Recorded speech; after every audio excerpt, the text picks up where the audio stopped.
Big Mouth episode 7. Episode ini dimulai dengan para tahanan VIP yang akan dibebaskan hari itu juga. Namun dengan syarat mereka harus menggunakan sebuah gelang pelacak karena si Piryongap mengkhawatirkan mereka yang akan mengacau di luar sana sebelum ketok palu sidang pembebasan mereka benar-benar selesai. 2천만 원 이하의 벌금이 부과되니까 전자 추적기를 훼손시키면 징역 7년. 연락하자. Setelah selesai dengan para tahanan VIP, si Piryongap lantas izin pulang untuk istirahat sejenak. Ia lantas memerintahkan bawahan kepercayaannya untuk mengawasi Chang-ho selagi ia tidak berada di penjara. 나 없는 동안 박창호가 한 박사한테 적금. 정지만 되십시오. Namun setelah si Piryongap pergi, kaki tangan Yongap ini lantas seperti memberi aba-aba kepada bos gangster botak. Dan setelah itu membawa Dr. Han bersama mereka. Entah apa yang sebenarnya mereka rencanakan. Ternyata Dr. Han dibawa ke dalam gereja untuk memastikan apakah Dr. Han ada niatan untuk mengkhianati mereka atau tidak. Karena ia yang telah bekerja sama dengan Chang-ho. Ternyata gangster botak ini telah bekerja sama dengan si kaki tangan sipir untuk menyiksa Dr. Han selama si Piryongap tidak ada. Gangster botak itu pun lantas memerintahkan anak buahnya untuk segera mengeksekusi Dr. Han. Namun tiba-tiba, 가자, 하느님의 품으로.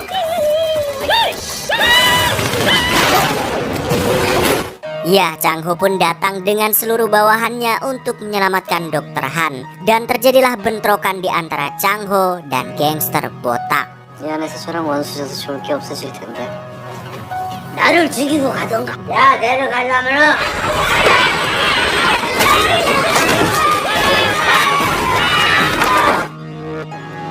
Ternyata Chang-ho sengaja menyelamatkan Dr. Han agar dia merasa punya hutang budi dengan Chang-ho dan mau memberitahukan kepadanya alasan mereka membunuh Dr. Seo dan apa sebenarnya isi makalah tersebut. 서재형 논문 내용이 뭐야? Namun Dr. Han enggan memberitahukan isi makalah Dr. Seo tersebut dan lebih memilih mati saja ketimbang memberitahukannya kepada Chang-ho. Dr. Han mengatakan bahwa bukan Gong Ji-hon lah yang ia takutkan jika isi makalah itu ia bocorkan, melainkan ada orang lain di belakang Gong Ji-hon yang lebih menakutkan dari dirinya, dan entah siapa orang itu. 논문에 대해서 알려고 좀 하지 마. 걔 아무것도 아니야. 걔보다 훨씬 무서운 사람. 그것만 아니면 내가 네가 하라는 대로 다 할게. Ternyata bentrokan itu adalah settingan yang sudah direncanakan oleh Chang-ho dan bos gangster botak. Ternyata bos gangster botak mempunyai kesepakatan dengan Chang-ho untuk melakukan ini semua. Dan ternyata bos gangster botak tidaklah terlalu kejam-kejam amat. Bahkan dia berjanji kepada Chang-ho akan meninggalkan semua masa lalu kelamnya ini dan menjadi lebih baik setelah bebas dari penjara. 나 이 바닥 들 거다. 여생은 제가 책임져 드릴 테니까 나보다 잘 챙겨줘. Beralih kepada ayah mertua Chang-ho yang kala itu menghampiri rumah Hyujin untuk mengambil makalah Dr. Seo yang ia kenakan di kalungnya. Namun Hyujin ternyata tidak berada di rumah. Miho yang mencoba menghubunginya pun tidak berhasil karena nomor Hyujin yang tiba-tiba saja tidak aktif. 친정에 좀 가봐. 친구들 죽들 좀 알아보고. 근데 그 목걸이 비밀을 어떻게 알고 납치를 해? 아무래도 잠적한 것 같은데. Dan tiba-tiba terdengar alarm gawat darurat dari lantai 7 bangsal kanker. Miho lantas bergegas menuju ke ruangan pasien itu. Namun Miho yang hendak memberi pertolongan kepada pasien itu pun dilarang oleh kepala perawat dan dokter yang sudah ada di sana. Dan bangsatnya malah membiarkan pasien itu tewas begitu saja. 네, 사망하셨습니다. 16일 오전 10시 37분. Miho yang kala itu menghadiri rumah duka keluarga pasien pun tak sengaja mendengar percakapan mereka. Ternyata keluarga pasien dipaksa untuk menandatangani persetujuan penolakan penanganan suaminya yang dirawat di bangsal kanker tersebut. Dan para staf rumah sakit juga tidak mengizinkan mereka untuk menguburkan jenazah suaminya, melainkan mereka harus mengkremasinya.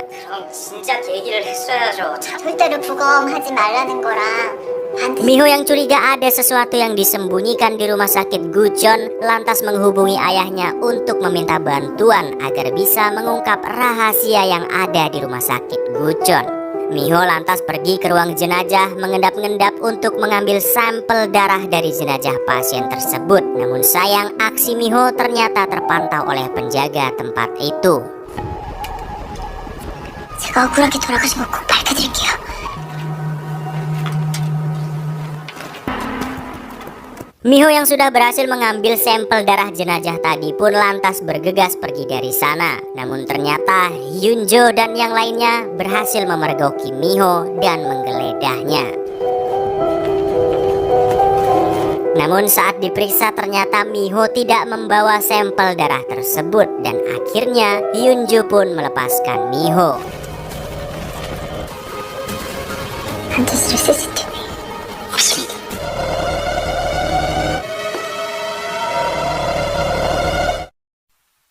Setelah dibebaskan, Miho lantas kembali ke ruang jenazah untuk mengambil sampel darah yang sudah ia sembunyikan dan segera pergi dari sana.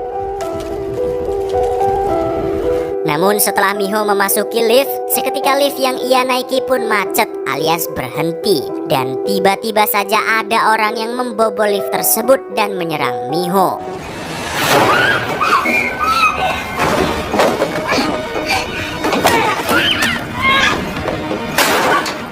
Miho yang berusaha keras melawan pun tak bisa berbuat banyak. Namun tiba-tiba wali kota Choi sudah berada di sana dan berhasil menghentikan orang yang hendak membunuh Miho.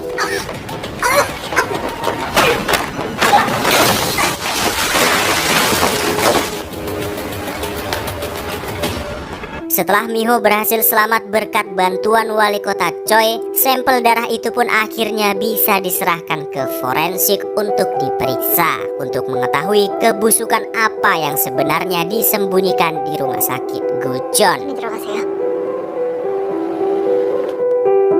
Kembali di dalam penjara, yang saat itu si Piryongap memerintahkan anak buahnya untuk mengganti patung Buddha Maria yang hancur karena perkelahian settingan Changho dan gangster botak waktu lalu. Setelah para tahanan selesai berdoa, Changho lantas langsung menuju ke bilik pengakuan gereja dan menaruh kartu tarot di sana untuk berkomunikasi dengan Big Mouse. Namun ternyata kali ini Changho benar-benar akan menjebak sang Big Mouse dengan kartu tarot tersebut dan menangkapnya saat itu juga untuk mengetahui siapakah sebenarnya sang Big Mouse ini. 이거 네 놈잡을 터치니까 빅마우스 마음껏 즐겨. Singkat cerita, keesokan harinya, Changho pun mencoba memeriksa kartu tarot yang telah ia letakkan di dalam Alkitab itu. Namun ternyata kartu tarot itu sudah tidak berada di sana. Changho pun lantas memeriksa kamera tersembunyi yang sudah ia siapkan di dalam patung Bunda Maria. Ternyata Changho sengaja memecahkan patung Bunda Maria dan menggantinya dengan patung yang baru yang sudah dipasang kamera tersembunyi di dalamnya, yang disiapkan oleh temannya Sontai. 나 더 이상은 못 끌려다녀. 사냥 시작할 거다. 빅마우스. Lantas Changho segera memeriksa rekaman tersebut dan alangkah terkejutnya Changho. Ternyata yang masuk ke bilik pengakuan dan mengambil kartu tarot itu adalah Jerry.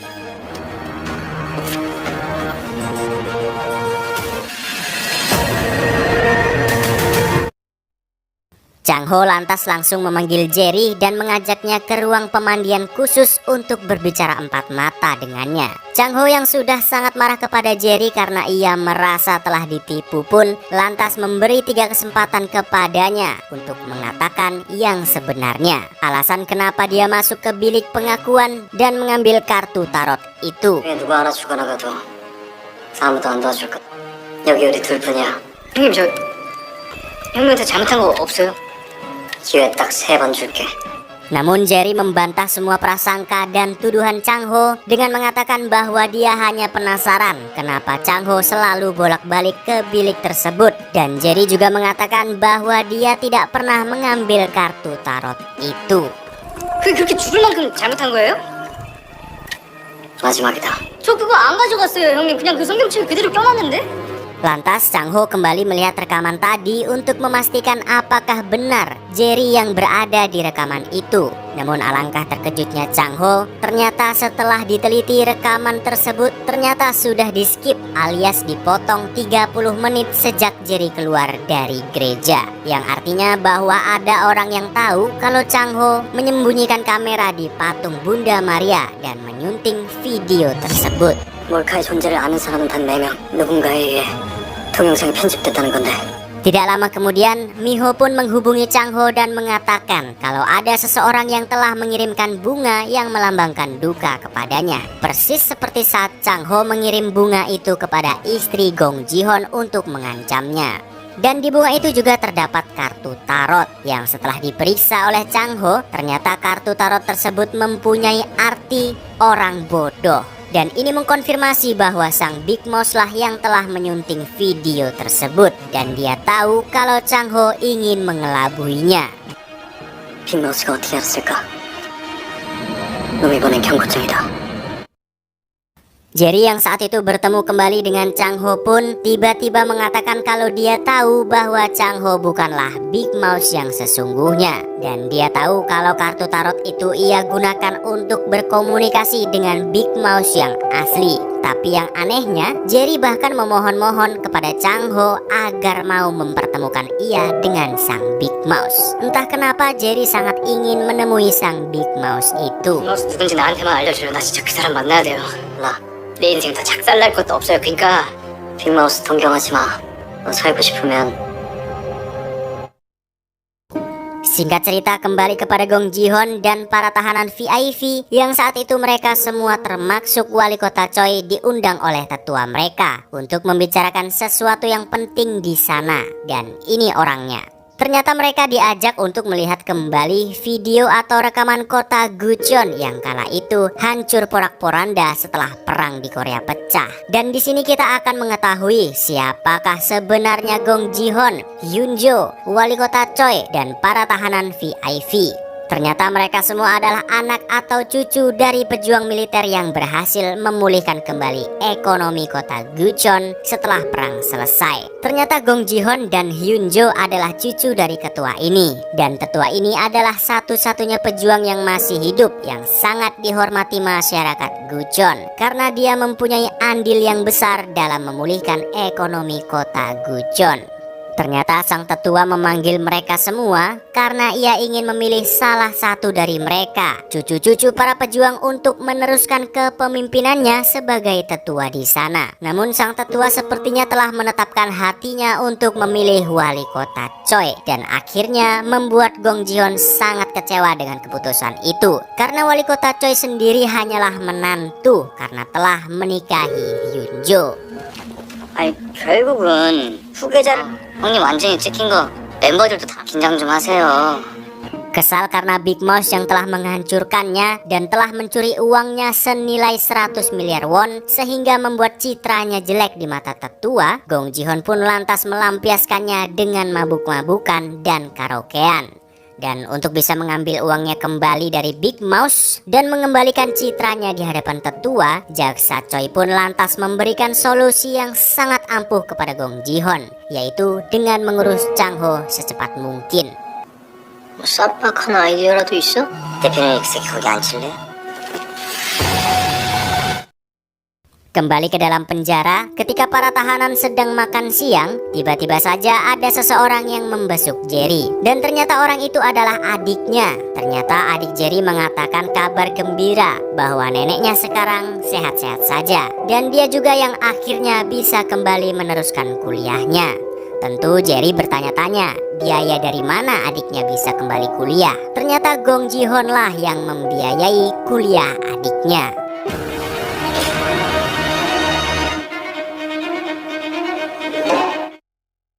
Lantas setelah bertemu adiknya, Jerry pun kembali ke dalam sel dan tiba-tiba mengatakan kalau dia sudah bisa dibebaskan dari penjara. Sebelum ia pergi, Jerry pun berpamitan dengan seluruh teman selnya, begitu juga dengan Chang Ho. Bahkan Jerry masih sempat memberikan sedikit hadiah minuman kepada teman-teman selnya untuk merayakan kebebasannya. 고맙습니다. 감사합니다. 잘 살아. 사고 쳐서 또 들어오지. 그동안 고마웠다. Ternyata salah satu hadiah minuman itu adalah obat sakit perut yang sudah disiapkan oleh Gong Ji-hon untuk diberikan khusus kepada Chang Ho. Walaupun Jerry tidak tega harus menyakiti Chang Ho dan membahayakannya, tapi ia terpaksa karena Gong Ji-hon telah membantu keluarganya.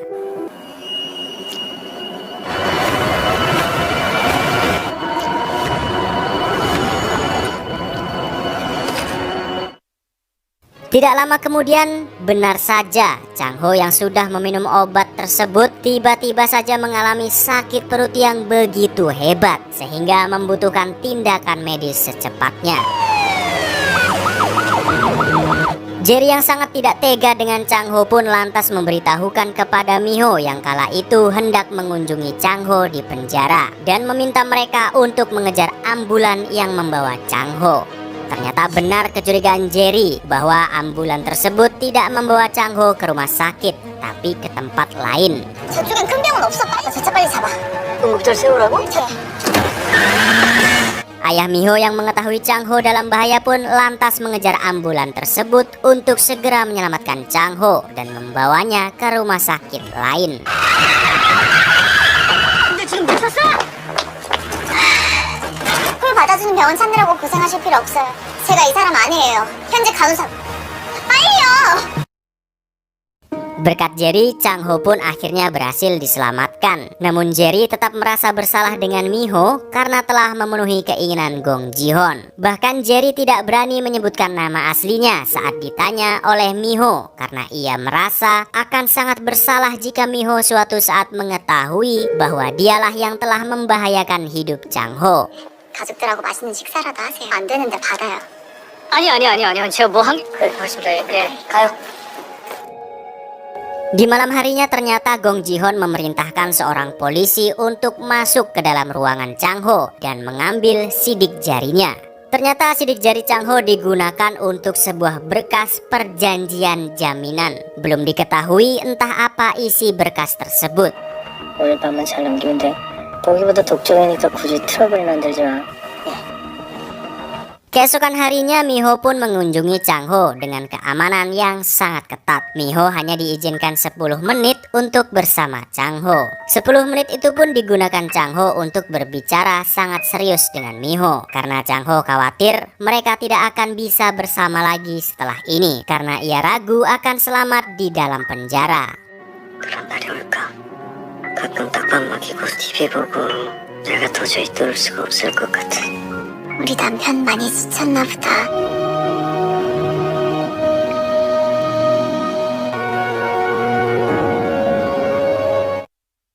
Beberapa hari kemudian, Chang Ho yang sudah sembuh akhirnya dibawa kembali ke penjara Guchon. Namun ternyata para polisi yang membawanya tidak mengarah ke penjara Guchon. Chang Ho yang curiga pun lantas mencoba kabur dan melawan para polisi yang hendak membawanya.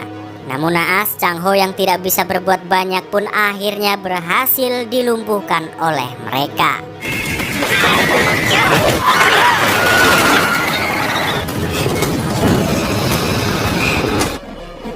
Ternyata Chang Ho dibawa ke sebuah tempat yaitu rumah sakit jiwa. Dan terlihat Chang Ho dibawa oleh seseorang yang terlihat seperti seorang psikopat dan dibawa ke dalam sebuah ruangan. Entah apa yang akan terjadi dengan Chang Ho di sana dan apakah Chang Ho bisa selamat kali ini, entahlah. Karena episode ke-7 bersambung di sini. Oke, jangan beranjak dulu karena saya akan memberikan sekilas cuplikan yang akan terjadi di episode 8. Di episode 8 ternyata Chang Ho berhasil selamat dan keluar dari penjara. Dan Chang Ho terlihat sudah berhasil bertemu dengan Big Mouse dan akan membongkar identitasnya. 완벽한 곳이 어딘 줄 알아? 넌 누구야? 왜 나야? Dan itu dia episode ke-7 dari Big Mouth. Nantikan episode-episode selanjutnya hanya di...